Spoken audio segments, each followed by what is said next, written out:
Hi, I'm Mike Deming, host of Sportsman's News Television. On this episode, we're headed to my good buddy, Michael Sparks, otherwise known as Sparky. M2D Camo Properties. I hunted bears up there with him in 2015 and shot a giant chocolate bear. And he's got a bunch of other color phase bears as well as some big blacks. We're hoping to get up there, see something like this or something special. Stick around, it's going to be an exciting show. We're about 600 yards from both barrels in the setup, waiting for the wind to really switch and start blowing down the hill. This is a great setup. I killed a stud bear here 5 years ago. Big chocolate bear, super smart, real conscientious of wind, and he busted us like 3 days in a row. I busted him the fourth. 560 yards with a 26 nozzler. Just rocked his world. We're gonna be a little closer. For the hardest places to hunt, you need razor-sharp, reliable knives. For over 10 years, Pat and Nicole have depended on one brand to get the job done fast: Outdoor Edge. Because the bear we want to kill is probably 10 years old. He's played this game a lot and he's pretty smart. We gotta be smarter. So in Idaho, you can bait for bears, and Sparky's been doing this for a really long time. He's been down there for about 13 or 14 years. He runs multiple barrels at each bait. He does everything in his power to make sure the baits are full at all times. And he's also running trail cameras. So you have a really good idea what's around there, and there's nothing more exciting than knowing that there's a giant bear that's on your hit list, and then you see the top of his head. One of the prime reasons we go to Sparky's in the fall is for elk, because there's elk absolutely everywhere. And when we get there to bear hunt, those elk are all over the summer range and feeding, and being able to see them up close and personal in their summer coats, it makes it really special to watch the animals and be able to observe what they're doing.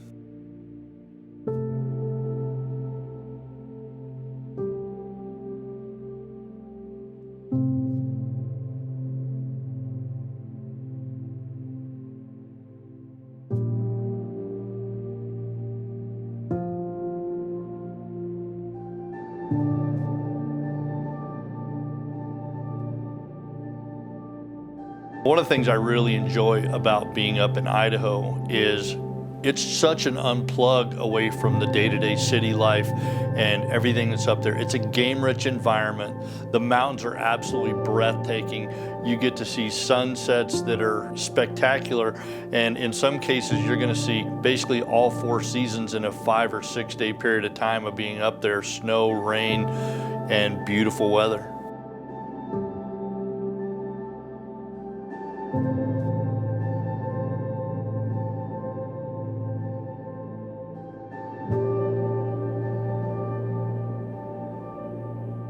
Oh, that's a shooter. Definite shooter bear. Big skull.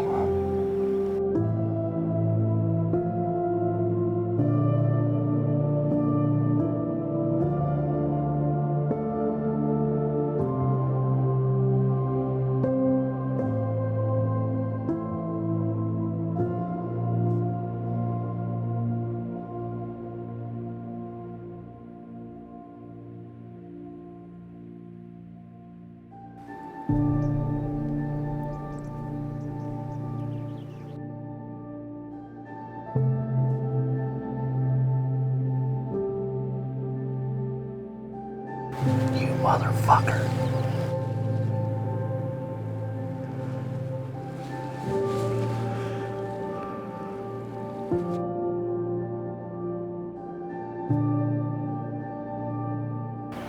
Come.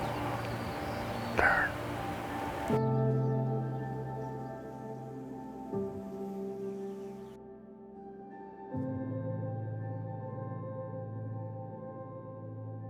He's sitting pretty good, man. I'm gonna shoot him. I'm gonna shoot him.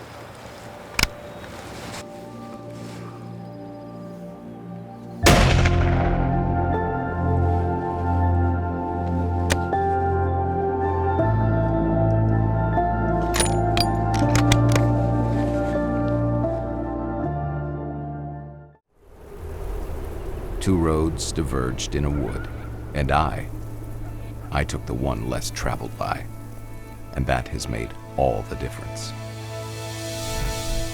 When selecting your next new rifle or shotgun, remember that only one road leads to long-lasting performance and value. That's the way to Browning, and it will make all the difference. Browning, the best there is. He's not moving. That's a really good bear. Big old Y on his chest. Big white Y. I didn't want to take the straight frontal shot. Got a little bit antsy about it. I don't know what happened. Our wind's starting to get a little stagnant, and I was afraid he was going to take off. And then when he sat there and ate, we're 105 yards, and I'm sitting here looking at him through the Zeiss at 24 power, and just watching his face, and he started chewing. We'd watched him for like 5 minutes, and all of a sudden, he's popping his head up like that while I was chewing. And I was just a little concerned that maybe he was winding us, and it was about to be time out, and he was about to get out of there, I felt like. So it was time to take a shot. I know bear anatomy. That is my 40th bear I've harvested, and thanks to M2D Camo Properties, made it really good. These guys have baited a lot, got a lot of pictures of this bear, and we knew he was here, and he was one of our target bears. He looks like a Volkswagen. He's just a beast. So anyway, I'm keeping an eye on him here because I've been around bears enough that a lot of times they just get up, and I shot him right in the heart. So I think he just put his head down and was done. So we're just gonna give him a few minutes here and keep watching, but that's pretty exciting. I don't get an adrenaline rush very much, but I had a little bit of shake going on there. I had to settle her down to squeeze the trigger here. Well, here we are, number 40. This is my 40th bear that I've harvested. Obviously love hunting bears. One of the few animals that actually hunt you back. And you don't get opportunities to kill good bears like this in the lower 48 very often, but this is the second bear I've harvested up here with Sparky and his team, and just another great bear. Beautiful hide on him, big old block head, ears out on the side of his head. When they start looking pretty small and the head starts looking like a pumpkin, you need to get the gun on him, be ready to shoot. Great bear.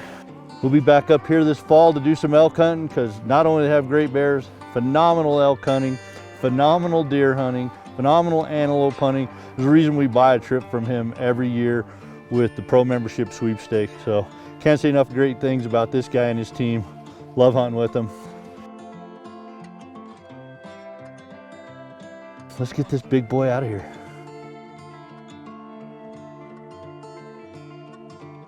When you hunt with somebody for year after year after year, you know, they become really good friends, and Sparky and I have taken that even beyond. Him and I have hunted here in Utah, we've hunted in Colorado, we've hunted in Canada, and each and every year, the older I get, the more I appreciate being able to go and hunt with friends that are as passionate about that as I am, as well as being able to share those experiences with new up-and-coming people. But I truly appreciated this trip more than anything, to be able to be with somebody that's such a great friend as Sparky.